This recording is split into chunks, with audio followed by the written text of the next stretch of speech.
As we continue our conversation with Gautam Kapoor, MD and Lead Cybersecurity for Accenture in India, we shift focus from AI-driven threats to the operational and systemic challenges in cybersecurity.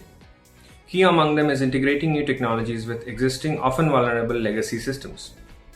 Growing supply chain attacks and shortage of cybersecurity talent are some of the concerns that organizations have to deal with as they reimagine their security processes. There's always a big gap between the adoption of cybersecurity in India and countries more advanced spectrum like US or the Europe. So has that changed in the last few years with the coming of AI? I wouldn't go down that path of saying we are not mature than probably the US or developed countries. I've spent about 2.5 years in Australia. I would say it's slightly different. Country-specific threats are different. For India, we do have some hostile neighbors and therefore some state actor-based threats are more evolving for us. So therefore, each country has to take care of its own level of threats. And state-level threat actors assume it this way, that they have unlimited resources, unlimited time, and therefore they are persistent. And that's an attack which you don't want your organization to face. So therefore your defenses need to be obviously more enhanced. In India, obviously, we have some not so good friendly nations, and it is obvious that critical infrastructure, which is where these state actors typically go after most of the time, we need to obviously protect against these overall threats. And as I said, they have got unlimited resources, therefore they can use Gen AI as well. They can use those mass models for hacking or causing the disruption which they may want to. How does it then work with large enterprises which have tons of legacy with them? And now you suddenly have this new Gen AI infrastructure that's coming in. Legacy is anyway not very secure. So that part is anyway going to exist, right? Yeah, legacy is a big problem. We call it tech debt. That is a big challenge for organizations. A lot of the organizations have built applications and databases which have existed for donkey years, and therefore it becomes a challenge to secure it. Our advice over there is, of course, use whatever is available in terms of compensatory controls. For example, you can segregate the environment, make sure everything which is going into that environment is authenticated. There are techniques which you can implement within the realms of cybersecurity. So tech debt is a big problem, and I assume it will only go away over a period of time. I can't expect a large organization to suddenly say, I'm going to transform this and put billions of dollars. Therefore, cyber needs to obviously evolve and provide that enabling solution. And believe me, there are solutions which they can deploy. So one of the things that I was thinking of is that, see, security or breaches are essentially at two levels. One is a matter of process and one is a matter of intent.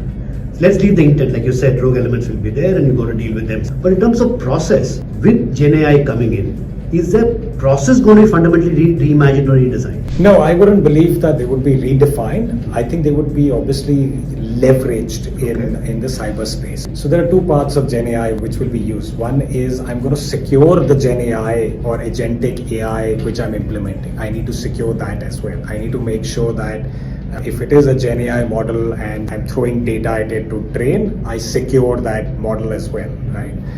So that is one component of it.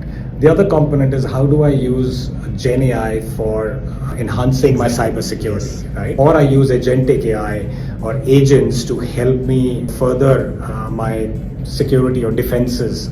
So both will obviously exist. The concept is still the same. For securing Gen AI, security by design. That's a fundamental concept which hasn't changed. The mechanism of doing that will change. So I'm using now agentic AI to do what I was doing it with other technologies. How you achieve the goals is going to change. A lot of times companies don't have control over the supply chain. So how can companies approach third-party risks? Yeah, supply chain attacks have been known to cause a huge disruption. One hack, multiple disruption. Yeah. When we consult with our clients, we always say you are responsible for your partners and vendors, and therefore the security obligation is no longer restricted to your logical boundaries. It extends to your associates, your partners, your third parties. So it extends to all of that. So security of the organization needs to get that assurance from all supply chain partners that they are secure as well. So everybody needs to contribute. And it is a mass challenge because every organization may have hundreds or thousands of supply chains. Therefore, to manage that, you have to prioritize. So you have to look at which one are your high risk supply chain partners, right? And the criteria could be different. It could be what data I am sharing. It could be the criticality of the vendor. There could be other factors which are leveraged. So you have to prioritize, say high, medium, low, and then go about taking or seeking assurances from them that they're following good, reasonable cybersecurity practices. So do costs then become some kind of an inhibitor at any point in time within enterprises?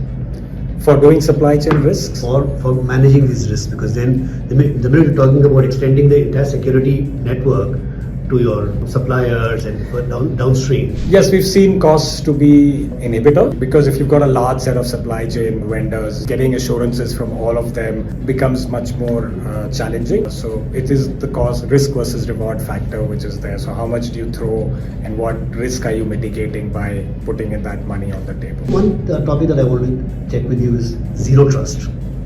Everybody's talking about it, but everybody's zero trust definition is different from somebody else, right? So what is zero trust and how do you implement that concept internally? Look, zero trust is something which I feel is a concept which was actually used in cybersecurity domain for a long time. We used to call it never trust, always verify. So zero trust basically means I don't trust anything. I will verify, I will authenticate, I will check on a continuous basis what is this mechanism. So there are multiple factors to this. But first let me answer the question why not everybody has been able to implement zero trust. Simply speaking, I think because there is so many definitions of zero trust available, every organization needs to define its boundaries as to what does zero trust mean for them. And once you define those boundaries for yourself, you can then go about implementing the zero trust framework. So a lot of organizations may say, hey, zero trust is about micro-segmentation. I believe that's one part of the whole thing. So segmentation avoids lateral movement of attack.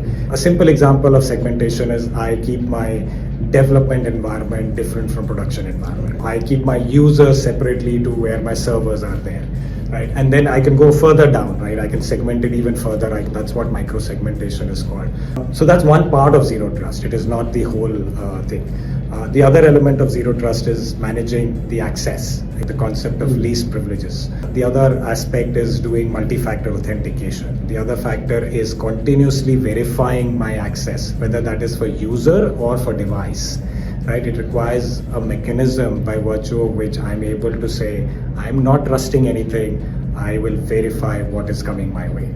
And as long as you implement this concept, that's really what the zero trust is. It is an ongoing process. One of the things that I remember we used to hear a lot about from a couple of years ago was that there isn't enough skill or enough people with the cybersecurity skills that we require. Is the problem solved in a sense with the arrival of agentic AI?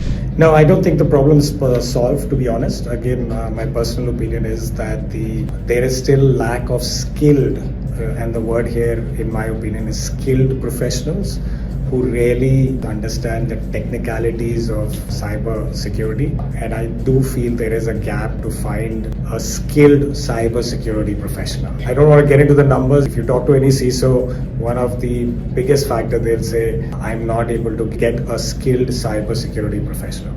I do feel there's a gap. Why is that still a problem? Because we've been hearing about it since many years. Are people not interested in getting into cybersecurity? There are so many people who want to get into cyber. I personally believe they're not getting the right mentorship. If they were to get the right mentorship, they will turn out to be a very proficient and skilled cyber professional. What has also happened is cyber has become very technically deep in certain area, whereas it is process oriented in certain areas. For example, at the top end, CISO needs to have a very strong soft skills. Now, those weren't there when we were taught cybersecurity, but today he needs to be a communicator, a negotiator, get into the good books of everybody, soft skills, right? So from there to a SOC analyst who needs to understand the threats at a granular level. So you can see the difference from skill set. So a right mentorship can lead to a great skilled cyber professional. What we learned is that having the right security tools is not enough. Companies also need a mature security ecosystem that spans internal processes and supply chains. They also need the right cybersecurity talent and embrace modern security principles. I hope you enjoyed the conversation. Stay tuned as CXO Today brings more industry insights and expert analysis.